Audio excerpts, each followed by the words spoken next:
Hello, everybody, and welcome to Gene's Reviews. Reviews from a regular dude, where I do trailer reactions, I react to YouTube videos, I review YouTube channels. Occasionally, I'll review a movie, but really, I just do whatever the hell I want.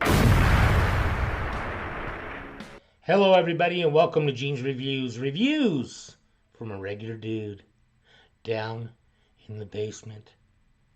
Today, we're going to do one called Top 5 Angels that are worse than demons. There's a part 2 to this. You can go back and check part 2 on their channel, Top 5 Scary Videos. But this is part 1. So let's check this out. Angels are usually associated with a bunch of pretty good things. Messengers of heaven, God's chosen army, pretty folks in white dresses with wings. But that's more of the modern interpretation of these celestial beings. If we take a look at the biblical representation of angels, we often find a much more cosmic depiction. And it's often pretty freaky. Shapeless, full of eyeballs, and meant to carry the wrath of God himself, angels aren't the cherubic choir boys we might imagine. And thanks to this, a lot of them are much scarier than the demons often referenced in horror. So sit back, relax, and listen for the bells. It's time for the top 5 angels that are worse than demons. Now, before we start this video, I just want to shout out Peach, a brand new channel that we're launching featuring the one and only Lindsay Ivan. So if you're a fan of the stuff she's done on this channel or any of our other channels, make sure you go and check that out right now. Subscribe so you know when the first video drops. Right on. Coming in at number 5, we've got the Cherubim. A mainstay in the home decor of grandmothers and churchgoers everywhere, folks tend to love cherubs. They've got chubby little cheeks, lovely little wings, and a whole lot of resemblance to babies. Unlike babies though, cherubs tend not to scream and cry and crap everywhere, which might actually be part of their appeal. But these angels are not as they seem. Sure, they gained quite a bit of popularity in art that depicts them as lovable little lads and lasses, but that's not really what they're supposed to look like. A lot less people would want to hang them in their homes if they actually resembled the way they're described in some texts. So their quasi-human form is about the only part they got right. Otherwise, cherubim are jam-packed with terrible features that would probably give kids nightmares. First off, they don't have just one face, they have 4.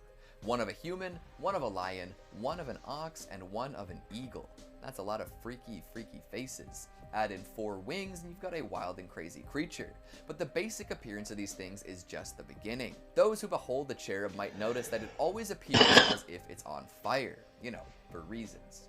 And apparently they were often accompanied by another indecipherable being. A half-machine, half-creature full of whirling crystalline forms, these interlocking wheels stared down upon folks with hundreds of eyes that covered their entire bodies. Imagine that, being visited by an angel, and instead of seeing a calming, serene humanoid dressed in white, you're greeted by some awful chimeric abomination and its pet crystalline wheel. Insanity. No wonder folks who claim to have seen angels went nuts. Although I think it would be pretty wicked if grandmas started putting art up of these cherubs in their bathrooms. Coming at number 4, Seraphim. Keeping with the theme of Ims for a second, now we've got another order of angels that are a whole lot freakier than we often give them credit for. Seraphim are flying serpents. What else do I need to say, honestly? How? That's an angel? I'm going to go out on a limb here and say that folks don't often associate flying snakes with angels, but No. Here we are. These winged, wiggly forces are meant to hover above God's throne, singing about how excellent and divine and fantastic he is, which is all well and good, but just think about that for a second. Why would God, the Almighty, the creator of everything and all that is good, need a bunch of snakes to fly around literally singing his praises? It seems like they're doing their best to convince anybody who might hear of it. Who else needs a PR team running around making sure that everyone believes they're actually really good? In addition to their sketchy job descriptions, they're just plain weird looking. They fly around with 6 wings sprouting from their backs, 2 for their actual airborne maneuvers and 4 to cover their faces. Oh, and also their feet. Yes, these flying, praise-ridden snakes also have feet. So are they dragons, or do they just have like little feet dangling out by their tails? Unless you personally plan on meeting some angels, we may never know for sure, but that image is not a good one. In some writings on celestial hierarchy, the seraphim are described as such. The name Seraphim clearly indicates their ceaseless and eternal revolution about divine principles, their heat and keenness, the exuberance of their intense, perpetual, tireless activity, and their elevative and energetic assimilation of those below, kindling them and firing them to their own heat, and wholly purifying them by a burning and all-consuming flame. and by the unhidden, unquenchable, changeless, radiant, and enlightening power, dispelling and destroying the shadows of darkness. So if you've ever found yourself influenced by the shadows of darkness, good luck. You know, demons tend to do their best to influence good people to do bad things, but they can, usually be resisted. Angels seem to just want to destroy anything that goes against their vision of holiness. Food for thought. Coming in number 3, we've got the... I want to think of angels as good. I don't want to think of angels like this. Watchers. First of all, any organization known as the Watchers is going to be creepy. That's just creepy names 101. Second, you know Noah's Ark? The story of God telling his chosen dude that he's going to flood the whole world in order to hard reset all the sin that's accumulated? Well, the Watchers can essentially be blamed for all that sin. This group of angels managed to fly under God's radar for a while and made their way down to Earth. See, the Watchers saw some of the beautiful women on Earth and found themselves unable to really focus on anything else. Wanting to marry these mortals, the Watchers rebelled against the rest of heaven and went down to Earth to have a good time. While there, they lived hedonistic, overly sexual lives and taught humans secret knowledge too. It's said that the Watchers were the first to teach people about weapons, which obviously ended up in brutal violence. Also, the kids they had with human mothers turned out to be a little abnormal. You might be conjuring up images of Greek demigods right now, but that's not the case with Christianity. Instead, these human-angel hybrids turned into 1,000-foot tall abominations and started killing and eating people. They also forced humans into slavery in order to produce more food, which, good stuff. Way to go, Watchers. Very responsible. Teaching these lower beings about weapons and makeup and then breeding them to make ungodly abominations. I don't In the end, though, consider God these did take angels. revenge and lock these angels away, but Not the angels damn, I've heard of. not even the devil could come up with a plot Grew to up so thoroughly hearing everything about. up. Coming in number 2, we've got Belial. If you're a fan of this channel, you've probably heard this name before. However, Yeah. we don't usually talk about Belial in a biblical context. Now, we're talking about Basket Case, a classic. However, the surgically removed basket-dwelling monster got his name from this horrific angel. Fitting, especially when you realize what the original Belial got up to. Created right after Lucifer, he was one of the first angels to revolt against God, and that's just the start, too.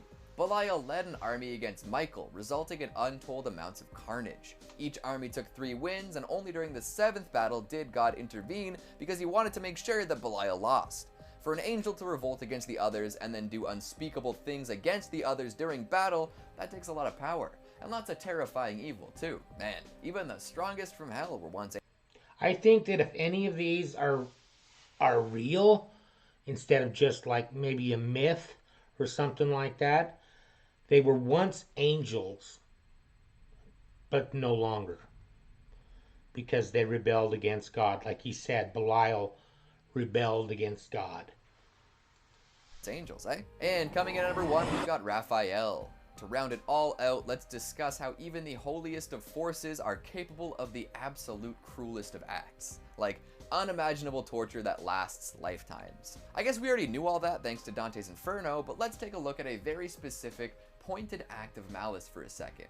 Raphael. Although he's not one of the named angels in the New Testament, he has become associated with healing and stirring the pool of Bethesda. However, just because he's associated with healing doesn't mean he can't bring the pain. Known for fighting the demon Azazel, he eventually triumphed over this force of evil. So what'd he do when he won? Did he banish the demon, purify its soul? Nope. He bound their hands and feet together, found a big hole in the desert full of rocks, and then cast the demon into this pit. Apparently, that demon waits there until the day of judgment, when he will then subsequently be cast into a pit of fire. Holy smokes, that is a hardcore punishment.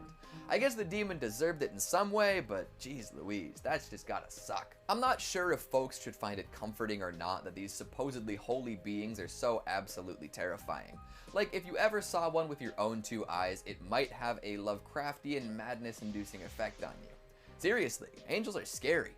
So, what'd you think of my list? Do you agree with my picks? What angels have you heard are scarier than advertised? Make sure you let me know down in the comments. Speaking of comments, let's take a look at some of your more pernicious ones from the...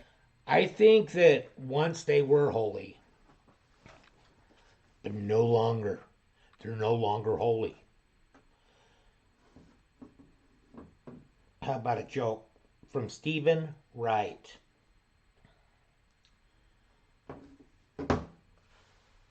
One of my grandfathers died when he was a little boy. What? Thank you, everybody. Make sure you like, comment, subscribe, hashtag Mean Gene, all that fun stuff. And if you like this video, tell all your friends, leave a comment down below. And if you didn't like it, then just shut up. And I will see you next time.